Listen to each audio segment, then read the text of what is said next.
Hi friends, Lily's Purple Plastic Purse by Kevin Henkes.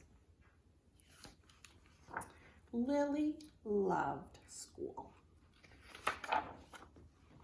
She loved the pointy pencils. She loved the squeaky chalk. And she loved the way her boots went clickety-clickety-click down the long, shiny hallway. Lily loved the privacy of her very own desk. She loved the fish sticks and chocolate milk every Friday in the lunchroom. And most of all, she loved her teacher, Mr. Slinger. Mr. Slinger was as sharp as a tack. He wore artistic shirts, he wore glasses on a chain around his neck, and he wore a different colored tie for each day of the week. Wow, said Lily. That was just about all she could say. Wow. Instead of greeting students or good morning pupils, Mr. Slinger winked and said, "Howdy." He thought that desks in rows were old-fashioned and boring. Do you rodents think you can handle a semicircle? And he always provided the most tasty snack things that were curly and crunchy and cheesy. "I want to be a teacher when I grow up," said Lily. "Me too," said her friends Chester and Wilson and Victor.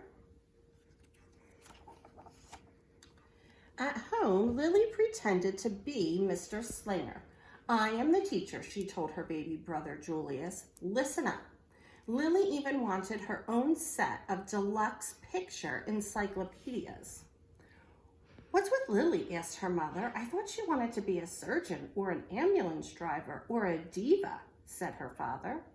"It must be because of her new teacher, Mr. Slinger," said her mother. "Wow," said her father. That was just about all he could say is, "Wow."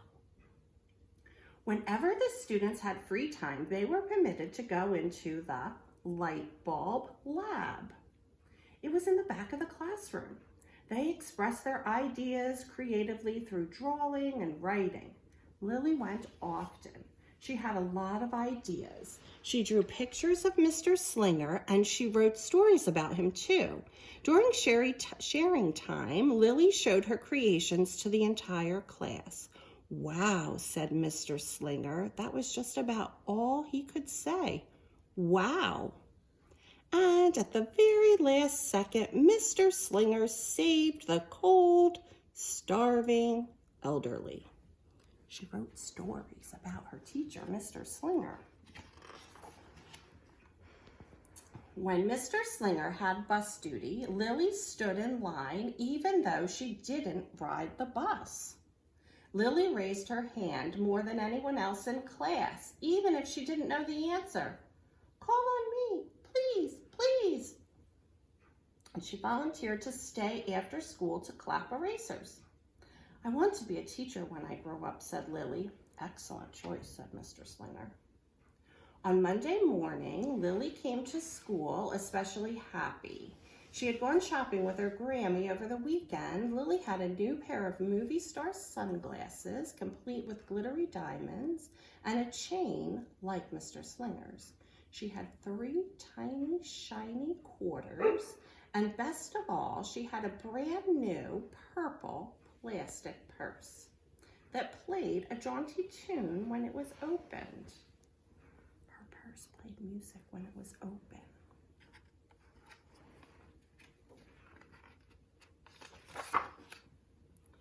Lily wanted to show everyone. "Not now," said Mr. Slinger. "Listen to our story." Lily had a hard time listening. Lily really wanted to show everyone. "Not now," said Mr. Slinger. "Let's be considerate of our classmates." Lily had a hard time being considerate. Lily really wanted to show everyone. "Not now," said Mr. Slinger. "Wait until recess or sharing time." But Lily could not wait. The glasses were so glittery, the quarters were so shiny, and the purse played such nice music, not to mention how excellent it was for storing school supplies. "Look," Lily whispered to a friend. "Look, everyone. Look what I've got." Everyone looked. including Mr. Slinger. He was not amused. "I'll just keep your things at my desk until the end of the day," said Mr. Slinger. "They'll be safe there, and then you can take them home." Lily's stomach lurched. She felt like crying. Her glasses were gone. Her quarters were gone. Her purple plastic purse was gone. Lily longed for her purse all morning. She was even too sad to eat snack Mr. Slinger served before recess. That afternoon, Lily went to the light bulb lab. She was still very sad. She thought and she thought and she thought, and then she became angry. She thought and she thought and she thought some more, and then she became furious. She thought and she thought and she thought a bit longer. Then she drew a picture of Mr. Slinger. Big, fat, mean, Mr. Stealing teacher, wanted by the FBI. I do not want to be a teacher when I grow up. Right before the last bell rang, Lily sneaked the drawing into Mr. Slinger's bag. When all the students were buttoned and zipped and snapped and tied and ready to go home, Mr. Slinger strolled over to Lily and gave her purple plastic purse back. "It's a beautiful purse," said Mr. Slinger. "Your quarters are nice and jingly, and those glasses are absolutely fabulous. You may bring them back to school as long as you don't disturb the rest of the class." "I do not want to be a teacher when I grow up," Lily said as she marched out of the classroom. She's angry. On the way home, Lily opened her purse. Her glasses and quarters were inside, and so was a note from Mr. Slinger. It said, "Today was a difficult day. Tomorrow will be better." There was also a small bag of tasty treats at the bottom of the purse. He gave her some of the snacks she likes. Lily's stomach lurched. She felt like crying. She felt simply awful. Lily ran all the way home and told her mother and father everything. Instead of watching her favorite cartoons, Lily decided to sit in the uncooperative chair. "I'll stay here for 1,000,000 years for Mr. Slinger. Why does everything always happen to me? 1051, 1052, 1099. That night, Lily drew a new picture of Mr. Slinger and wrote a story about him. Lily was really, really sorry, so everyone forgave her, even her parents, even her stinky baby brother, even her especially incredible teacher, and then the sun shined its smiley face down on everyone and everything, even the bugs and the worms. The end. Listen up, I forgive everyone. Kind, good, nice, could be principal. I am really, really, really, really, really sorry. Worms, bugs. Oops, she stepped on a bug. I'm an author.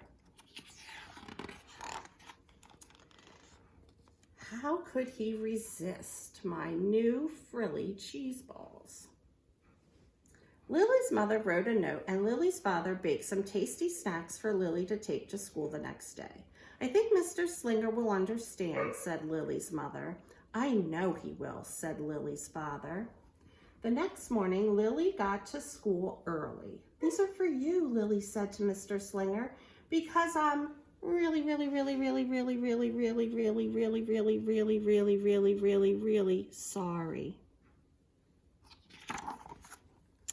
Mr. Slinger read the story, and he looked at the picture, and he read the note, and he sampled the snacks.